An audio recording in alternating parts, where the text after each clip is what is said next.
Aleluia. Pode tomar o seu assento, adorando a Jesus. Quem nos visita pela primeira vez, levante a mão assim. Temos aqui na frente. Levante a mão ao ponto de alguém te enxergar aí, que vou entregar para ti um presente. Eu acho que se ficar de pé te constrange, não? Se puder, aí já chegou a ti. Mais alguém?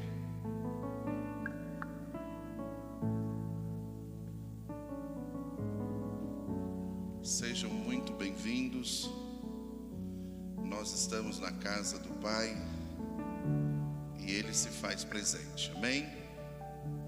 Deus colocou no meu coração uma palavra que é muito simples. Até que ponto eu confio em Deus? Dá para todos entenderem? Até que ponto eu confio em Deus? E uma coisa que eu fiquei observando e tenho estado preocupado é que Deus, Ele fala por intermédio da palavra, e eu preciso compreendê-la para que a minha fé venha a ser fortalecida. Se eu não compreender a palavra, eu corro alguns riscos. O primeiro risco é de ela ser roubada do meu coração, conforme disse Jesus em uma parábola do semeador. O segundo risco é que essa palavra venha gerar um fruto que não dê por muito tempo. Terceiro risco é que essa palavra não enraize em mim e eu não consiga entrar no reino de Deus. Por causa disso, eu sempre procuro trazer alguma coisa aí bem firmado no texto, para que a gente possa crescer verdadeiramente na graça e no conhecimento de Deus, amém? Pensando nisso, eu até pedi para Douglas, me ajuda aí, Douglas. Eita, retado. Se vocês abrirem as suas Bíblias no Evangelho de Jesus, escrito por Marcos, capítulo 5, verso 18, diz assim: entrando ele no barco, rogava-lhe o que for endemoniado que o deixasse estar com ele. Jesus, porém, não lhe permitiu. Quando nós pegamos esse texto, e para entender ele, é importante nós conhecermos a história que gira em torno disso. Porque a Bíblia, desde que fora escrita, desde o século 6, 7, eles tentam com todas as forças invalidarem o que fora escrito. E quando nós vamos pesquisar fora do contexto bíblico, aquilo em que estava no entorno, nós conseguimos ter um entendimento melhor das Escrituras. O tema para nossa mensagem hoje é: e quando Deus diz não? Amém? Coloca lá de novo. Eu queria falar sobre essa região do lado de cá, Cesareia de Filipe, só para nós possamos entender. Essa região, precisamente 10 cidades aqui, que o texto chama de região de Gadara ou Decápolis. Decápolis são as 10 cidades. Só para nos localizarmos no tempo, estas cidades, elas eram habitadas pelos heveus, cananeus, heteus e um monte de eus. Quando Deus promete a Abraão que daria a eles uma terra que mana leite e mel, era essas cidades, era esta região. Então, quando depois da morte de Moisés, quando Josué assume o comando daquele povo de Deus, ele, através da orientação de Deus, divide as terras. E este lugar aonde estão estas cidades, bem ali ao lado do Mar da Galileia, do lado de cá, essas cidades ficaram para duas tribos, a tribo de Manassés e a tribo de Gade.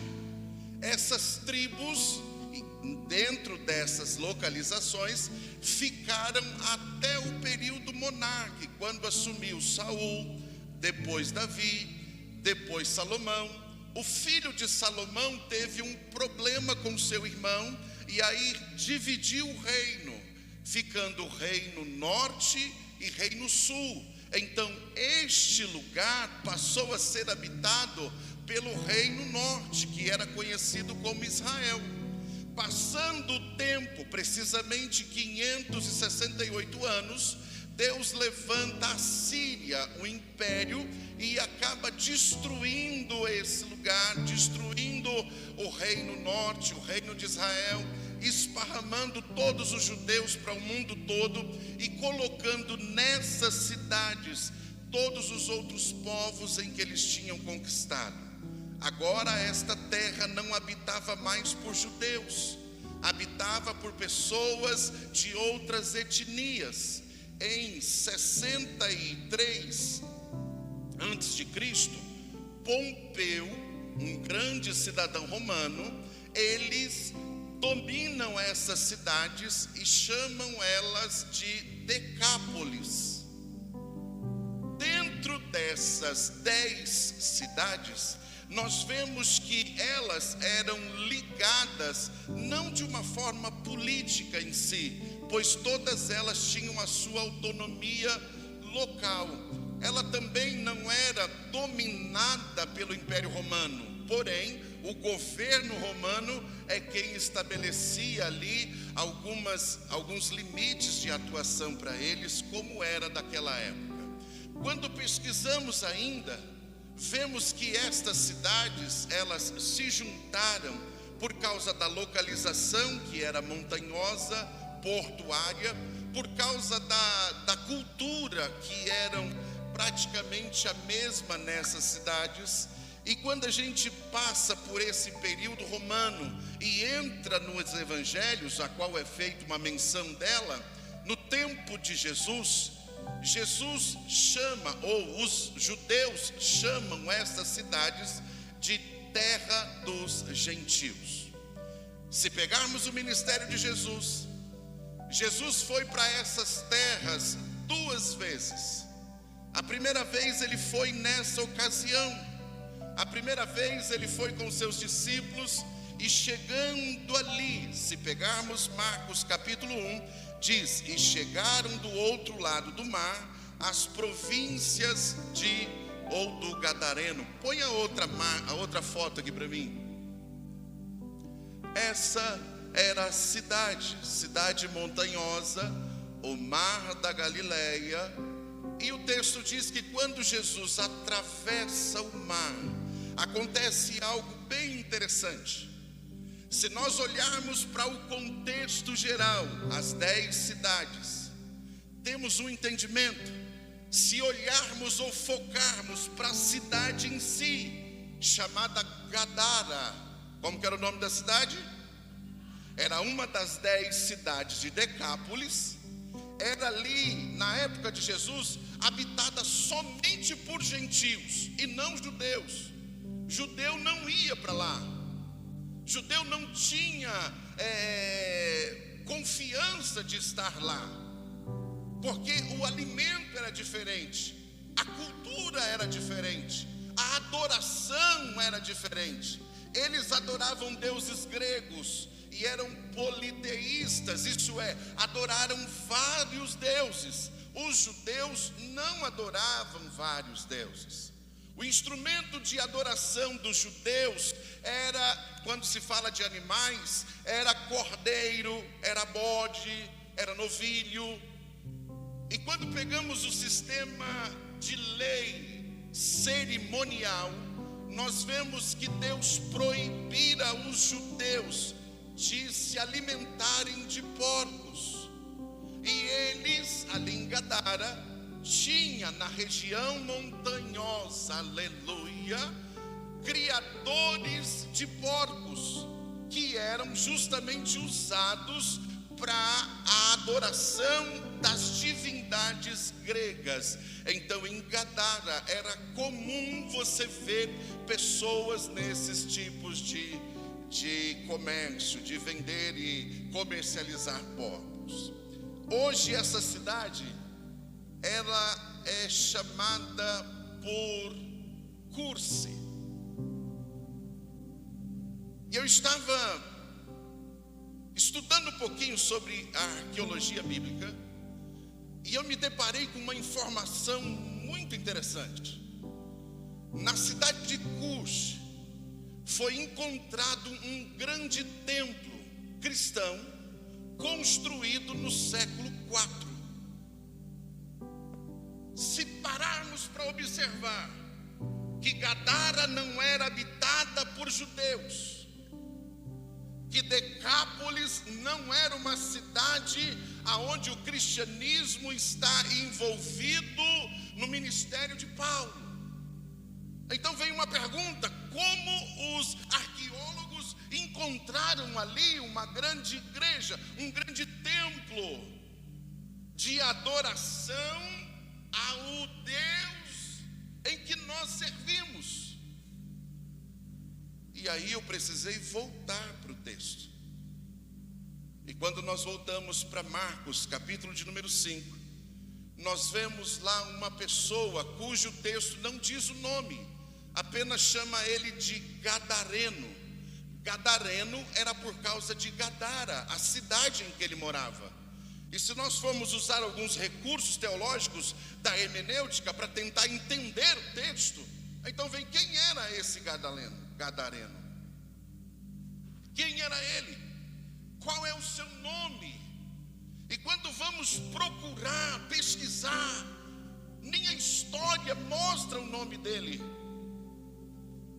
A única coisa que vemos é que este acontecimento fora escrito pelos 3 evangelistas, Mateus, Marcos e Lucas.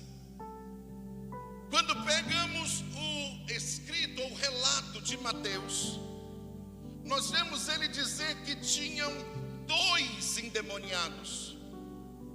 Quando pegamos o registro de Marcos e de Lucas, diz que era uma pessoa e não 2. Alguém pode dizer: pastor, então a Bíblia está errada. Não, não está. Aqui nós vemos um plano dos céus, divino, para mostrar a veracidade do texto. Isso é, que o texto realmente é verdade. Leve em consideração que o relato deste acontecimento foi registrado muito tempo depois. Se pegarmos na cronologia do escrito, nós veremos que Marcos foi o primeiro que escreveu. Ele teve a ideia e a necessidade de mostrar para os romanos gentios quem era Jesus. E ele começa, através de pesquisas, através de informação do seu mentor, que era Pedro, a registrar esses acontecimentos. Tempos depois, mais ou menos 8, 9 anos depois, Mateus pega esse registro de Marcos e redireciona ele na linguagem dos judeus, porque na linguagem de Marcos ofendia os judeus, fazia com que os judeus criassem dúvidas sobre a verdade em que Jesus estava ensinando ou não. Então Mateus pega a 80% do que Marcos escreveu e reescreve novamente. Leve em consideração que Mateus, também chamado de Levi, era um dos discípulos de Jesus. Ele andava com Jesus. Então ele, quando vai escrever, nesse cenário, ele apresenta 2 endemoniados e não um endemoniado. Passados-se os anos, mais 6 anos, então Lucas vai reescrever a biografia em que Marcos escreveu. Só que Lucas não escreve para gentios, não escreve para os judeus, ele escreve para um amigo chamado Teófilo. E quando ele vai registrar esse acontecimento, ele volta a afirmar que era um e não dois. Aí vem a questão, pastor, e aí, era um ou era dois? Sempre quando eu estou em uma aula teológica, alguém me faz umas perguntas dessa, a resposta é simples: fique crente, quando chegar lá no céu, dê um abraço em um dos deles e pergunta se era um ou era dois. Amém? Enquanto isso, tudo o que disser será especulação.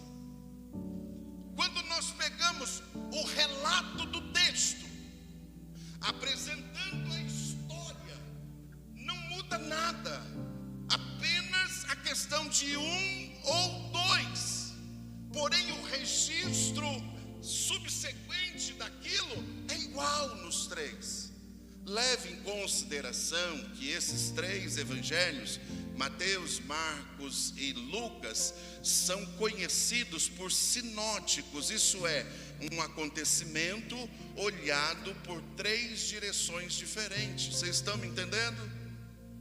Amém? Aleluia. Deixa eu tentar ser mais simples. Jesus sai da região dos judeus, coloca os seus discípulos no barco, atravessa o mar da Galileia, que na verdade era um rio grande. Quando chega do outro lado deste rio, nós vemos Jesus, quando sai do barco e entra nas regiões montanhosas, em específico na cidade de Decápolis, sai esta pessoa. Se pegarmos o registro de Marcos, no capítulo 5, do verso 2 ao 5, apresenta um relato completo. Este homem, ele, olha o que diz: e saindo ele do barco, lhe saiu logo ao encontro dos sepulcros um homem com espírito imundo, o qual tinha sua morada nos sepulcros, nem ainda com cadeias o podiam alguém prender, porque tendo sido muitas vezes preso com grilhões e cadeia, as cadeias foram por eles feitas em pedaço, e os grilhões em migalhas, e ninguém podia amansá-lo. Andavam sempre de dia e de noite, clamando pelos montes e pelos sepulcros, e ferindo-se com pedras. Esse homem saiu da sua família. Esse homem vivia como um animal. Este homem tinha um problema muito sério. Tentaram resolver com a força bruta, prendendo ele, mas não conseguiram. Talvez se você chegasse na cidade e parasse em qualquer grupo de pessoas, alguém faria menção dele, porque ele vivia gritando, uivando. Talvez as noites ali fossem assombradas, talvez ele fosse a chacota de tudo. Mas chegou naquele lugar alguém que tinha poder sobrenatural. E o texto diz que quando Jesus chegou ali, esse homem se aproximou dele, e o texto de Marcos diz: e ele adorou. Isso me chamou a atenção. O texto de Lucas diz que ele adorou. Como pode alguém nessa condição adorar? Como pode alguém que não goza das suas faculdades mentais chegar perto de alguém, se prostrar e adorar? E quando eu vi isso, eu disse: Deus, se o endemoniado pode adorar, por que eu não posso adorar? Se alguém que não tem domínio sobre os seus feitos pode se prostrar perante o Senhor, quem sou eu para não fazer isso? Se de alguém que não tem domínio algum. O que impede de você adorar? O interessante é que Jesus era costumeiramente insultado por dizer ser o Messias. As pessoas de entendimento normal não conseguiam reconhecer nele a sua divindade. Não conseguiam olhar para ele e ver que ele era alguém diferente.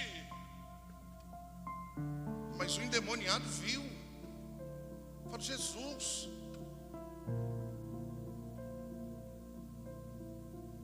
O cabra já chegou, adorou e dizei: filho de Davi. Vai lá para o texto, me ajuda aí. Mateus capítulo 5, verso 6.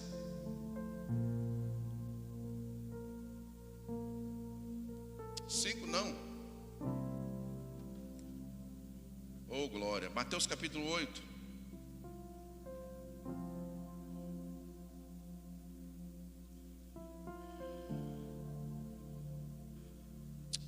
É Marcos 5. Olha, eu estou falando que eu não estou ficando velho.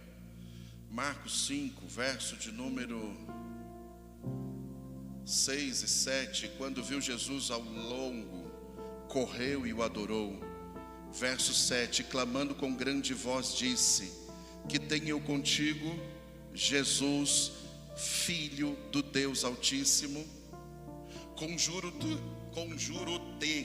por Deus, que não me atormentes. O endemoniado viu.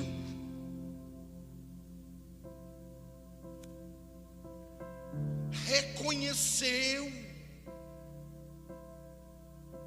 E quando eu li esse texto, eu falei: Jesus, será que o nível dele está mais alto que o meu?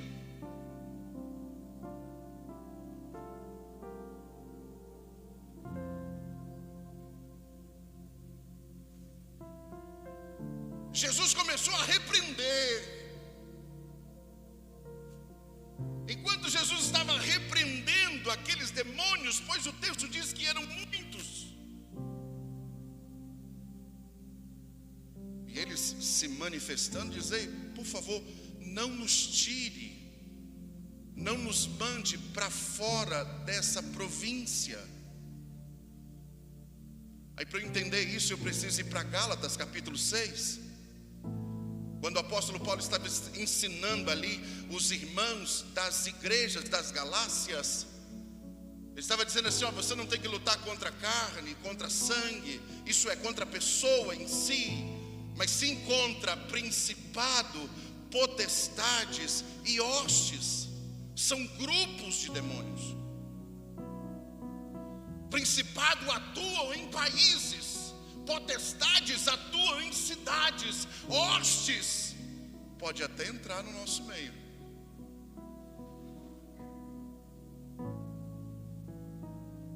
E eles tinham demarcação porque não podiam ir para o outro. E eles pedem para Jesus algo que é até incomum. A gente pode entrar nos porcos ali? Jesus pode, vai-se embora. Meu interesse não é com vocês agora, porque vocês já estão julgados, sentenciados, o tempo de vocês não chegou, podem ir. Por enquanto eu só preciso dele. E o texto diz que o moço foi liberto. O texto diz que aqueles que estavam cuidando dos porcos, eles ficaram assombrados e foram até as cidades falar com as autoridades. E as autoridades, chegando até ali, a margem ali do porto, o lugar onde Jesus estava, eles chegaram e disseram, e viram, ouviram e perceberam que aquele moço que vivia fazendo tudo aquilo durante anos, agora estava vestido, agora estava sentado, agora estava ouvindo Jesus ministrar um sermão. E aquilo não gerou neles nenhuma alegria.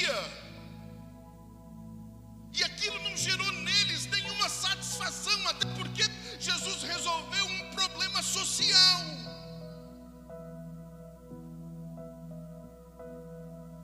Pelo contrário, o texto diz que eles convidaram Jesus a sair dali. E quando eu me deparei com isso, eu disse: Deus, como pode? Temos um problema local, regional. Temos um problema que alguém já tentou através da medicina, através da força, não conseguiu. Agora essa pessoa tem um encontro real com Deus. Agora essa pessoa é liberta. Agora essa pessoa tem um aspecto diferente, motivações diferentes, e alguém não consegue glorificar o teu nome. E eu me perguntando por que eles não adoraram ou celebraram aquela grande vitória ou aquele grande milagre. E eu pude entender que os valores deles eram diferentes do que Jesus estava apresentando. Eles estavam preocupados com os porcos que tinham morrido. Eles estavam preocupados com a perda financeira. Eles estavam preocupados porque não ia ter os animais para adoração dos seus deuses, e não com a solução daquele problema tão grave.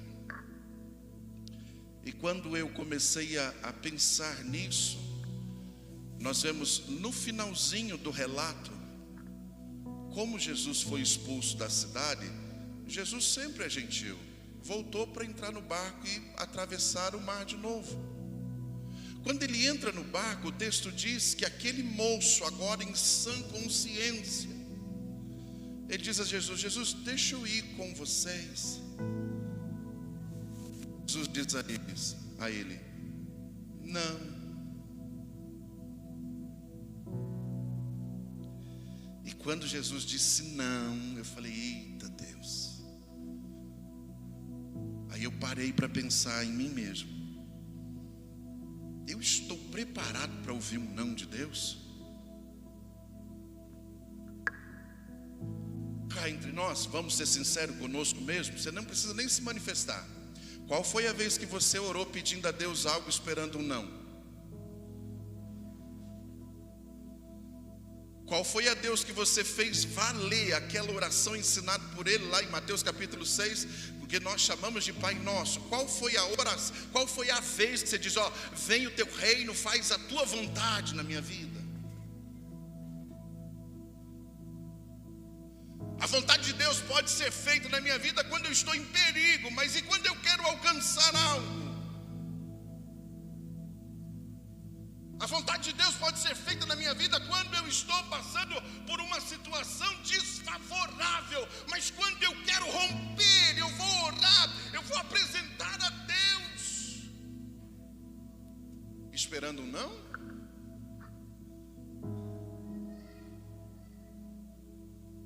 E aí o Espírito Santo falou comigo: ei, e quando Deus diz não, qual é o seu comportamento? Eu já vi gente sair da presença de Jesus porque ele disse não. Eu lembro do irmão que ele começou bem, estava indo na igreja, caminhando. Chegou um dia, ele disse: pastor, eu não vou mais não. Eu disse: foi o quê? Ele disse: esse negócio de secreto não é para mim não. Eu disse: mas foi o quê? Ele disse: rapaz, desde que eu entrei na igreja, eu estou pedindo a Deus algo, Deus não me deu. Eu não tenho fé para ser igual vocês não. Eu disse: então o cristianismo é só de dar? Então se eu não receber nada de Deus, então não serve? Para que nós possamos compreender isso um pouco melhor, precisamos levantar à tona uma palavra: confiança. Já ouviu falar sobre ela? Tem uma definição exata do que é ela? Confiança.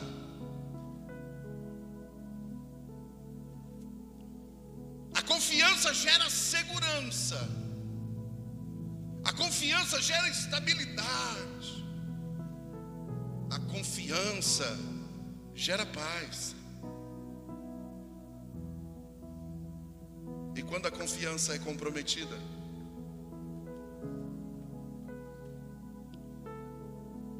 e quando a confiança é... Eita Deus, eu descobri uma coisa, eu sempre falo isso, rapaz, Deus nunca me deu o que eu quis, mas nunca deixou faltar o que eu preciso. Já pedi coisas que você nem imagina. Deus, faz isso para mim. Oh Deus, sou crente, dou o dízimo da hortelã, do coentro, jejuo 3 vezes por dia. Eu disse não. Eu falei para vocês do carrinho, que Deus falou que ia me dar um carrinho. E eu até abri, era bem maluco. Abri o portão de casa, deixa aberto aí para facilitar a hora que o cabo chegar e pôr o carro lá dentro. E a mulher, tu tá doido? Eu disse, tô crente. Tô crente. Aí teve uma confraternização na empresa, cheguei lá, ganhei um carrinho desse tamanhozinho assim. Você dá risada, mas eu chorei aquele dia. Eu falei, oh Deus, será que a minha fé só dá para um carrinho? E eu abri até a garagem de casa para receber um carrão e ganhei um carrinho. E eu chorei, cara, chorei. Fui orar e Deus falou comigo, ei, eu não faço barganha com ninguém. Eu dou porque amo, não porque você faz. Já ganhei 5 carros. Só para você ficar crente, tá bom? Ganhei um carrinho, mas depois, no decorrer da história aí, até hoje eu ganhei 5. E estou esperando uma caminhonete. Esses dias eu ia ganhar uma caminhonete, mas deu ruim. Jesus é bom. Levei um prejuízozinho aí, mas Jesus é bom. Bola para frente. Gostaria que você entendesse uma coisa. Qual é o nível do cristianismo que você vive? Jesus te chamou para a presença dele, que ele vai te abençoar, isso é um fato indiscutível. Que ele vai honrar sua fé, isso daí não tem nem o que pontuar. A questão é, eu não estou isento de frustrações. Eu não estou isento de decepções. O dia que a pastora Alane pregou, eu estava lá, a pastora falava, eu dizia, meu Deus, isso é ser crente. Eu até falei para o pastor Jesus, falei, rapaz, ser crente, a pastora é a definição de perseverança. Porque tem hora que ele diz não, e ponto. Tem hora que acontece, sabe o quê? E eu vi isso na pastora Alane, aquilo que aconteceu com Lázaro. Lázaro adoeceu, as irmãs mandaram ir até Jesus. Jesus disse, pode voltar lá, disse lá que aquela enfermidade lá não é para a morte, não. E o cabra morreu. E o texto diz que Marta foi até ele, já chegou questionando, e aí, olha o que o senhor fez. Quando Maria chegou, Maria adorou, e quando ela adorou, eu disse, meu Deus, as duas tiveram o mesmo acontecimento, mas é diferente uma da outra. Fica de pé comigo, fica.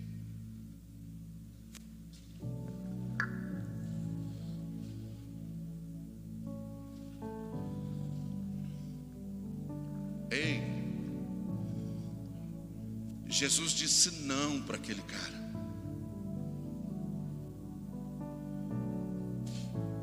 Ele não pôde ir para o outro lado do mar.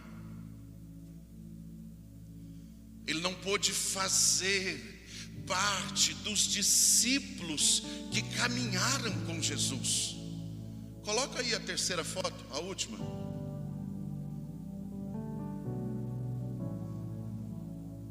Dá para ter uma noção?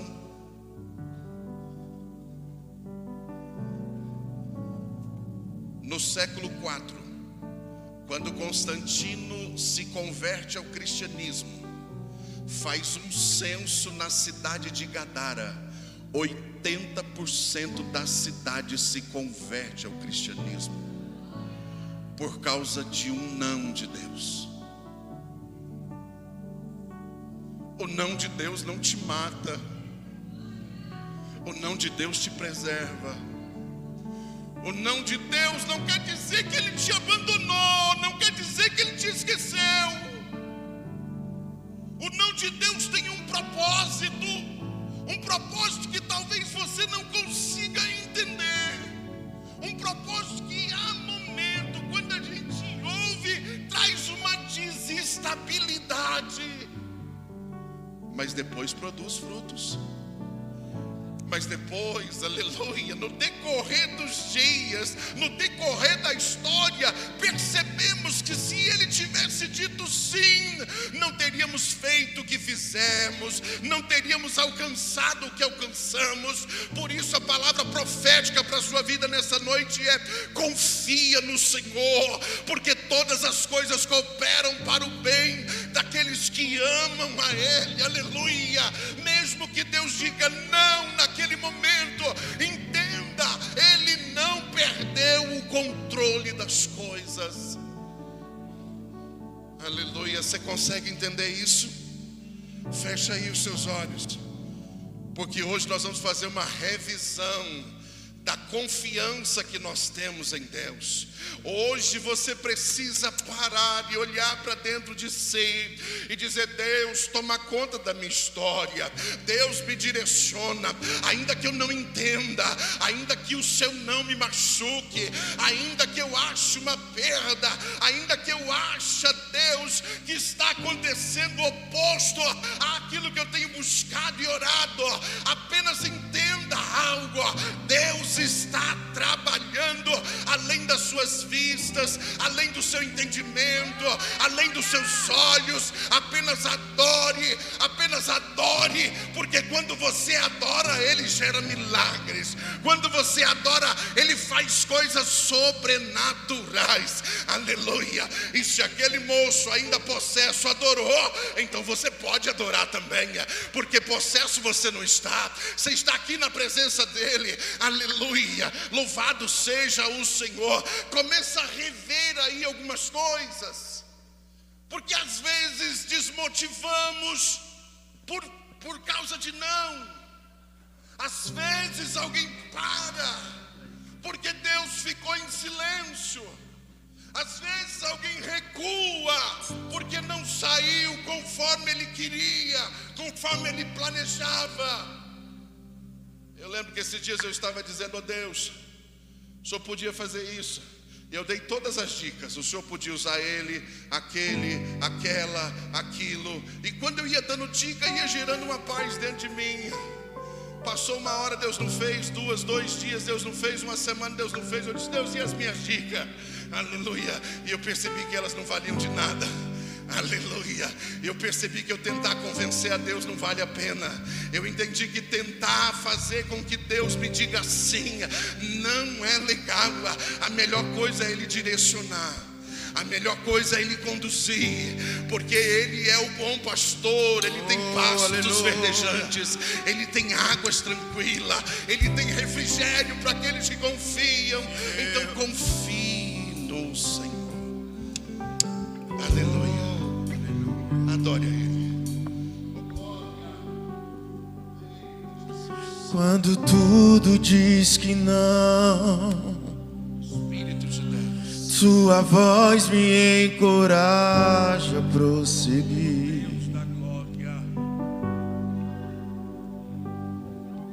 Quando tudo diz que não, ou parece que o mar não vai se abrir, eu sei que não estou só, e o que dizes sobre mim não pode se frustrar. Venha em meu favor e cumpra em mim teu querer. O Deus do impossível não desistiu de mim. Sua destra me sustenta e me faz prevalecer. O Deus do impossível não desistiu de mim. Sua destra me sustenta e me faz prevalecer. O Deus do impossível. contar um segredo para você. Deus tira o seu povo do Egito. Deus começa a caminhar no deserto com eles. Chega numa cidade chamada Sucote. Se eles fossem em frente, chegariam nos filisteus, e os filisteus os destruiriam. E Deus diz a Moisés: Moisés, não vá por aqui, desça. E agora Moisés volta e desce e se depara diante do Mar Vermelho. Entenda uma coisa: o Mar Vermelho não era para criar expectativa ao povo de Deus, e sim para resolver um problema lá atrás. Porque Faraó tinha deixado sair sob pressão por terem os seus filhos mortos. Agora ele se arrepende e vai atrás de Israel para destruí-los. Então, se eles tivessem seguido de Sicote, o exército de Israel, do Egito, encontraria eles e destruiria. Se o exército não destruísse, os filisteus fariam isso. Mas agora eles chegam diante do Mar Vermelho. O Mar Vermelho era para Deus resolver um problema com o seu inimigo e não para a manifestação do seu poder. Às vezes acontece isso conosco. Nós entendemos a direção de Deus e vamos, e chegamos em um lugar, parece que as coisas travam, parece que as coisas se fecham. E aí Deus nos manda voltar, e voltar para alguém é humilhação. Retroceder para alguém é perda. Mas entenda, retroceder em Deus é apenas pegar força para ir mais longe. Agora eles retrocedem, chega diante do mar. Deus permite com que o exército do Egito chegue até eles. Quando vai para destruir, Deus intervém. Coloca uma nuvem de fogo. Deus abre o mar, eles passam. E você conhece a história, eu acredito eu. Quando o Faraó vai, Deus mata todos eles e resolve de vez um problema do passado. O Espírito de Deus assopra dentro de mim para dizer para você: tem nãos de Deus que é para resolver coisas do passado. Tem nãos de Deus que é para sarar a sua vida. Tem nãos de Deus que é para você, aleluia, não perecê-la na frente. Eu sinto Deus aqui neste lugar. Eu lembro quando Davi caiu com Betseba. Ela engravidou. Fez todo um trabalho por causa de Urias. Urias morreu, ele traz ela para o palácio, achando que ninguém sabia de nada. Deus levanta o profeta, e Deus chega para o profeta, conta a ele uma história. Ele conta para o rei fica irado, diz: é digno de morte quem fez tal coisa. E o profeta diz: foi o Senhor que fez. Ele diz: não, então eu posso morrer. Deus diz: não, morrer você não vai não, mas o menino vai morrer. Davi passa 7 dias com o rosto no chão, chorando, para Deus não matar o menino. Mas Deus disse não novamente. O menino morreu. Passado 8 anos, pastor Jefferson, 8 anos, Betseba engravida de novo. E o texto diz que nasceu uma criança. Era para dar o nome de Benoni, amado de Deus. Ele diz: não, Benoni é esquisito, dê Salomão. O não de Deus hoje te faz chorar, mas lá na frente, eu creio. Mas, tu vai entender. Decai a eu creio. Aleluia. Então adore a Ele. Adore Adore a Ele quando Ele abre a porta. Adore a Ele quando Ele fecha a porta. Tua voz me encoraja a prosseguir.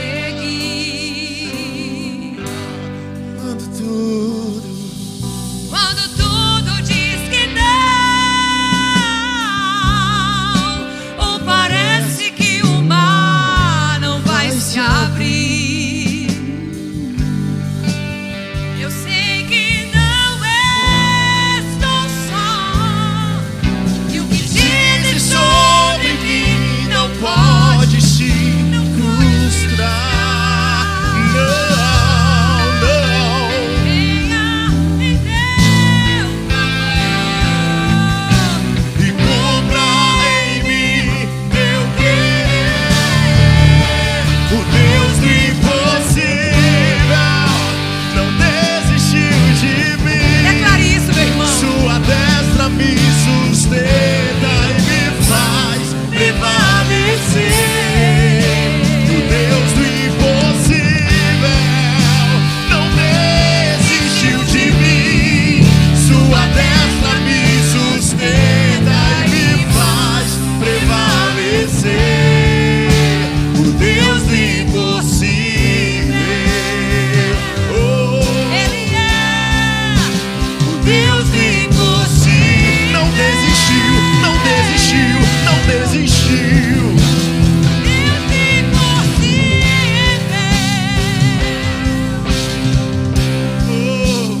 Deus do impossível.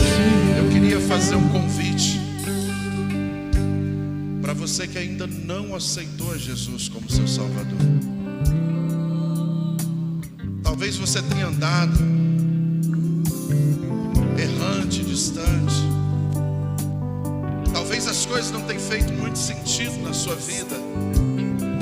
Talvez você tenha a estranha sensação de dar um passo para frente e 3 para trás. Eu quero nessa noite apresentar a você um Deus que muda histórias. Um Deus que fez na vida daquele homem lá em Gadara, também fez na vida destes que aqui estão. Se você deseja aceitar a Jesus, manifeste assim com a sua mão. Nós vamos orar com você. Talvez você se afastou da presença de Deus. Talvez alguma coisa aconteceu e você se distanciou. Se você quiser fazer isso, se você quiser se decidir para Jesus, erga sua mão assim, nós vamos orar. Temos alguém ali? Acompanhe ele ali, temos uma outra moça lá. Nos ajude aí. Chegue pertinho dela. Quer vir aqui à frente? Nós vamos orar com você. Vem. Oh, aleluia.